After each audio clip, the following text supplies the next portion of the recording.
हम में से कईयों की लाइफ का ऐसा गोल्डन पीरियड था जिसके साथ हमारी खूब यादें जुड़ी हुई हैं। ये वो दौर था जब पैसा कम, खुशियां ज्यादा हुआ करती थी, साधन कम लेकिन समाधान ज्यादा हुआ करते थे, रिश्तों में खटास कम, मिठास ज्यादा हुआ करती थी, पैरों में भले चप्पल नहीं थे लेकिन चेहरे पर मुस्कुराहट ज्यादा हुआ करती थी, घर में भले ही पिता की एक पुरानी साइकिल हो लेकिन बच्चों के दिल में उसे चलाने की चाहत ज्यादा हुआ करती थी।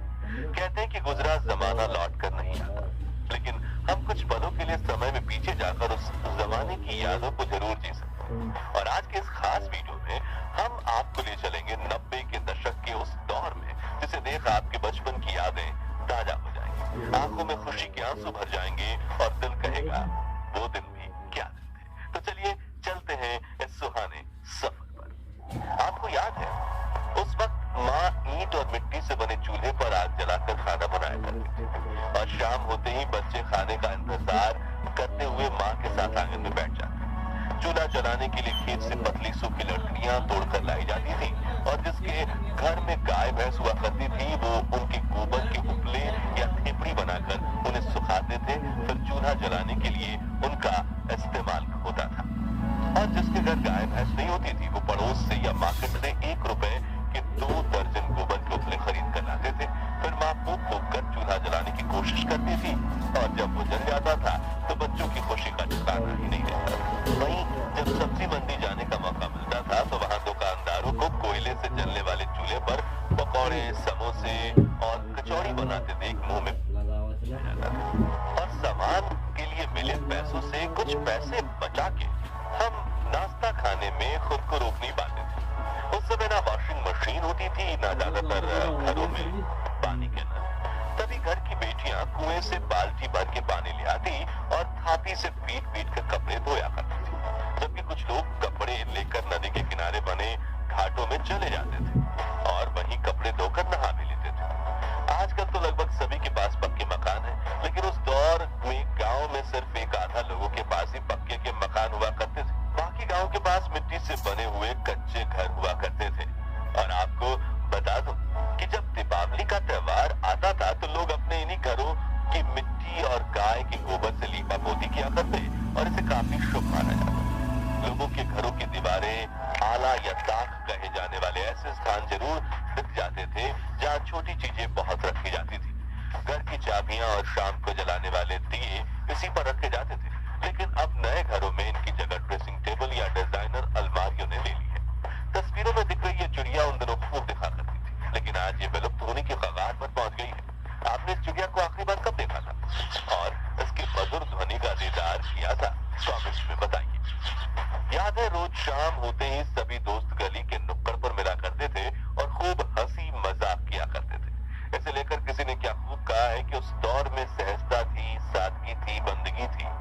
ये सोशल मीडिया प्लेटफॉर्म्स नहीं थे, सब जिंदगी। बच्चे में एक दूसरे के साथ कई मजेदार खेल खेलने की होड़ थी, जैसे कि राजा मंत्री चोर सिपाही, चिड़िया और छुपन छुपाई, इक्कल दुक्कल, गिट्टियां, अंताक्षरी, कच्चे पकड़म पकड़ाई, गिट्टी फोड़, आंख में चौली, लंगड़ी टांग, गिल्ली डंडा वगैरह। खैर इनमें से बचपन में कौन सा खेल सबसे ज्यादा आपने खेला है? कमेंट्स में बताइए। और अगर बचपन में आपने ये खेल नहीं खेले तो आपने 90s के बचपन का एक सुनहरा दौर मिस किया है। वहीं ये माचिस की ताश देखकर आप में से कुछ लोगों की आंखें भर आई। ये ताश वही बच्चे बनाते थे जिनके पास ताश की गड्डी खरीदने के पैसे नहीं होते थे, लेकिन अपने रूल्स के साथ अपनी ताश खेलने का मजा ही कुछ और था। याद है वो स्वादिष्ट कैंडी जो 90 के दशक की शान हुआ करती थी? गुरु चेला जिसमें कैंडी का पैकेट घुमाने पर फोटो बदल जाती थी। पान पसंद, मैंगो बाइट, चटपटी कैंडीज, इकलिया, किस्मी, इमली की गोली, खाने वाली सिगरेट, जेम्स, आम, पापड़, कप में मिलने वाली स्वादिष्ट जेली और मिल्की बार। ये कुछ ऐसी कैंडीज थी जो पूरे भारत में जोरों शोरों से बिका करती थी। कारण ये वो गलियां हैं जहां हम क्रिकेट खेलते वक्त जीवन की सभी समस्याएं भूल जाते थे। बच्चे बारिश के पानी में छपाक छपाक करके दौड़ते थे और अगर एक पुराना टायर मिल जाए तो छोटी सी लकड़ी की मदद से टायर को धकेलते हुए रेस लगाने का मजा ही अलग था। ये वही मोहल्ले हैं जिनके साथ हमारी सैकड़ों यादें जुड़ी हुई हैं। ये वही पेड़ है जहाँ देश के लाखों बच्चों को प्राथमिक शिक्षा मिली और जिन बच्चों को स्कूल जाने का सौभाग्य प्राप्त होता था वो महंगी बेंच नहीं बल्कि ऐसी लकड़ी की चारपाई पर बैठकर पढ़ते थे। जब पहली बार बंगाल में इंग्लिश स्पीकिंग से दीवारों पर एडवर्टाइजमेंट दी गई थी, लेकिन आजकल तो अंग्रेजी के सामने हिंदी भी फीकी पड़ने लगी है। अब नजर नहीं आते ये डाकियां जिनकी साइकिल की घंटी सुनते ही घर में खुशियों की लहर दौड़ उठती थी। पोस्ट ऑफिस तो आज भी है, लेकिन खत लिखने वाला कोई नहीं।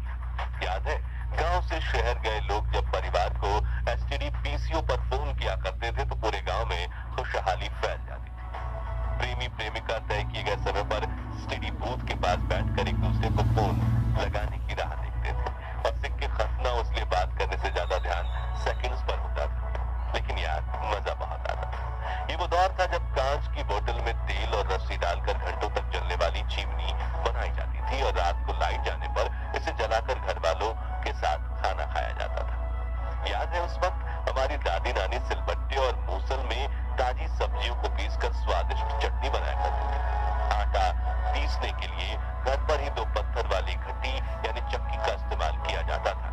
कुछ के घरों में मिट्टी के बर्तनों में खाना बनाया जाता था और खाने की हर बाइट में आने वाली मिट्टी की खुशबू मन को प्रफुल्लित कर देती थी।